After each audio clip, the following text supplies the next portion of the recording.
Großes Lob an die Ghosts und die Gossets. Als ich diese Plattform ins Leben gerufen habe, wollte ich, dass sie zur Stimme der MC-Kultur wird, in der wir die Outlaws MCs in Kanada haben. Fetch 1 Enter hat der gesamten Community etwas zu sagen, also werden wir das Ganze aufschlüsseln und in dieser Folge von Demons Road TV darauf eingehen. Und oh ja, wir ghosten Babys.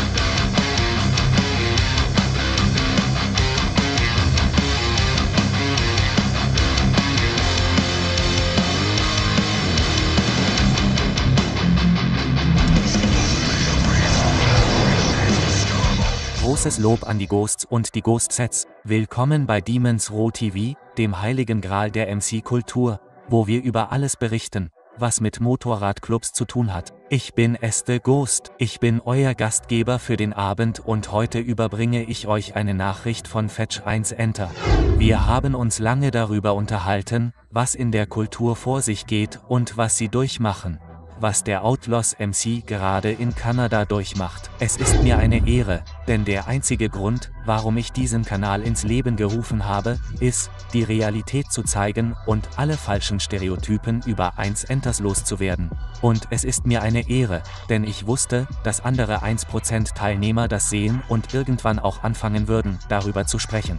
Ich liebe es, dass ich die Plattform einem anderen Bruder geben konnte. Darauf werden wir gleich zu sprechen kommen.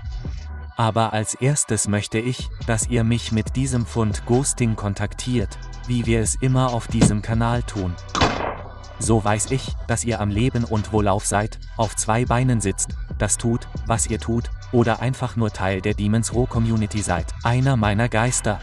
Grüße an alle meine neuen Abonnenten. Willkommen bei Ro. Klickt unbedingt auf die Glocke, um die Benachrichtigungen zu erhalten. Klickt auf den Gefällt mir-Button. Besorgt euch die Demons Road Bandanas. Sie kosten nur $10 auf www.demonsroad.com. Und jetzt lasst uns diesen Clip zeigen. Schönen Tag, mein Name ist Fetch 1 Enter. Ich bin ein Outlaw und Teil des Outlaws MC. Schon als Kind und während meiner gesamten Kindheit wurde mir beigebracht, dass man für etwas einstehen und kämpfen sollte, wenn man daran glaubt. Nun, hier bin ich wieder.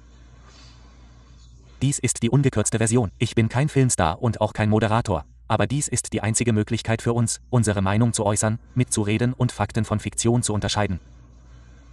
Zunächst einmal möchte ich hier zu dem kürzlich von CBC Nova Scotia veröffentlichten Artikel über unseren Club sprechen. Der Artikel titelt "Gesetzlose Bikergang zieht ins Revier der Hells Angels". Das ist von Anfang an ein klarer Beweis für die Voreingenommenheit und die völlige Respektlosigkeit, Diskriminierung und Verleumdung unserer Kultur. Wenn es sich um eine andere Gruppe, Organisation, Kultur oder Bewegung handeln würde, würde der Artikel sofort einen öffentlichen Aufschrei über Rechte auslösen. Aber wir Biker haben anscheinend keine Rechte. Wusstest du, dass eine der internationalen Grundrechte das Recht auf Gleichheit vor dem Gesetz ist? Jetzt möchte ich dich Folgendes fragen. Wurdest du jemals als Krimineller angesehen oder verurteilt, bevor man überhaupt mit dir gesprochen hat? Nur aufgrund deines Aussehens oder deiner Kleidung? Unser Club Outlaws MC wurde noch nicht als kriminelle Organisation verurteilt. Dennoch werden wir in den Augen des Gesetzes, der Regierung und anderer Strafverfolgungsbehörden als Kriminelle angesehen. Bevor ich also Hallo sagen kann, werde ich bereits als Krimineller eingestuft und habe keinerlei Rechte. Einige der Handlungen, die diese Strafverfolgungsbehörden bereit sind zu verfolgen, gehen bis ins Extrem. Ohne zu sehr ins Detail zu gehen, hier ein paar Vorfälle. Personen ohne Vorstrafen wird die Reise verweigert, weil sie als Terroristen eingestuft werden. Das ist absurd, eine Schande. Falsche Anschuldigungen und Beschuldigungen wie die aktuellen Ereignisse in Neuseeland, Neuschottland, Neubraunschweig und jetzt Ontario. Täuschende Taktiken im Umgang mit Ladenbesitzern, Vermietern, Versicherungsgesellschaften, Banken, Arbeitgebern und allen anderen Facetten des Lebens, um uns Dienstleistungen und/oder Einkommen zu verweigern. Förderung der Verweigerung von Spenden und der Verweigerung von Geldern für Wohltätigkeitsorganisationen. Bedrohung von Familien durch unnötige Bezeichnungen des Jugendamtes als Schande. Dies sind nur einige Beispiele.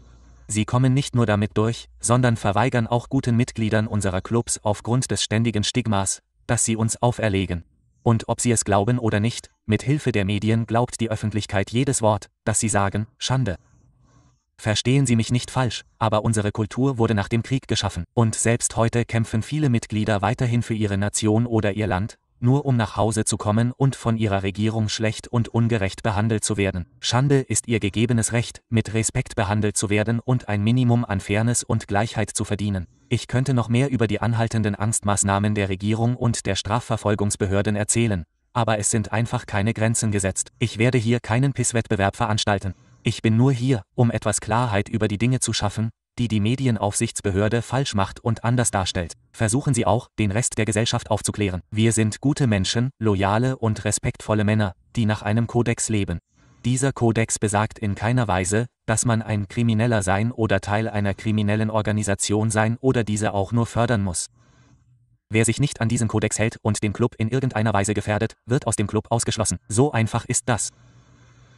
Ich werde das Ganze damit beenden. Ich möchte nur eine öffentliche Botschaft an 1Enter und die allgemeine jungen Community senden. Und zwar diese: Ich denke, wir sind uns alle einig, dass wir einen gemeinsamen Feind haben. Und dieser Feind versucht, unsere reiche Geschichte und Kultur zu zerstören. Es liegt an uns, diese zu schützen und zu bewahren. Es steht außer Frage, was wir gemeinsam tun müssen.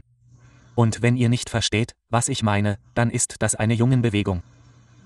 Da kommt noch mehr. Ihr habt also gehört, was er gesagt hat. Er hat tatsächlich gesagt, dass sie als Terroristen abgestempelt haben. Dorthin geht die Kultur. Und deswegen rufe ich schon seit langem zur Vereinigung auf. Es ist Zeit aufzuwachen. Der wahre Feind ist nicht jemand, der einen anderen Schnitt trägt und das Gleiche behauptet wie du. Das ist nicht der wahre Feind. Alle laufen mit dem gleichen Gewand an ihrem Unterrock rum und wer regiert wirklich das Gebiet? Verstehst du, was ich meine? Ich weiß, dass bestimmte Bundesstaaten von bestimmten Clubs kontrolliert werden, aber letzten Endes sind das die wahren Feinde. Das ist der wahre Feind dieser Kultur. Und wenn wir uns nicht zusammenschließen, werden sie uns immer weiter auseinanderreißen. Warum können wir also nicht klug sein und zusammenhalten und etwas politische Macht und eine andere Art von Macht haben? Verstehst du, was ich meine? Das ist es, was wir in dieser Gemeinschaft aufbauen, anstatt die Kultur auszuschlachten, wie es diese anderen Kanäle tun. Wenn du Ideen hast, wie wir diesen Prozess der Vereinigung wirklich in Gang bringen könnten, auf eine echte Art und Weise, mit einem Aufnäher, den wir alle tragen, etwas, unter dem wir alle unter einem Banner stehen können. Und ich sage nicht, dass du deinen Club verlassen sollst oder so etwas. Ich sage nur, dass wir alle zusammenhalten und gemeinsam wachsen und uns als Kultur vereinen können. Es ist möglich. Es ist möglich. Hört auf, euch von anderen erzählen zu lassen, dass es nicht möglich ist. Genau dieser Clip zeigt, dass es Menschen gibt, die auf der gleichen Wellenlänge sind und unsere gemeinsame Energie so stark ist. Passt auf euch auf und danke, dass ihr Demons Roh TV eingeschaltet habt, den heiligen Gral der MC-Kultur. Liked, abonniert und kommentiert. Und ach ja, wir ghosten, Baby.